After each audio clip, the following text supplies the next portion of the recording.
Magandang araw, Doc Nan, isang holistic medicine doctor.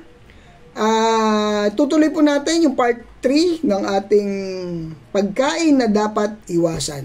Na kung hindi man natin lubusang matatanggal ito sa ating diet, yung pinakakonti po. Kasi po, the more tayong merong mga binibigay na ayaw ng katawan, the more na nahihirapan yung katawan.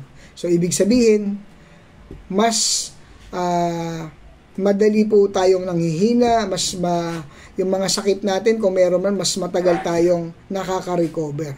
Ano po yung pangatlong pagkain? Ito po ang mga pasta, mga pansit, spaghetti, kung ano-ano yung mga pasta na alam nyo, no? Bakit po? Kasi nga po, punong-puno ito ng chemicals, no? Nasanay tayo kumain ng pampahaba ng buhay, pansit, no? Pero ang katotohanan po, no, toxicity po ang dala nito sa katawan natin. So, ang mga pasta po, nahalin tulad po ito sa kanin at tinapay na dapat natin malis. So, kung kailangan natin malis yung kanin, tinapay, saka po ang pasta. Pag yung pong tatlo na yan, ang una nyong naalis, ang laki po ng ma-repair sa katawan natin at makikita nyo maraming pagbabago. Alam nyo, yung mga pagkain na dapat iwasan natin, which is yung masasarap, no, sa isip lang po natin yan.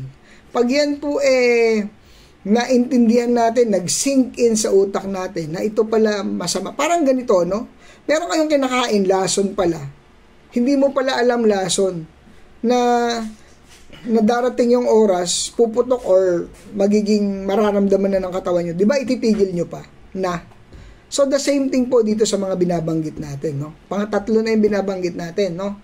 Na kung ito pong mga to ay maiiwasan lang natin, ang laki pong kagaanan nito sa ating katawan.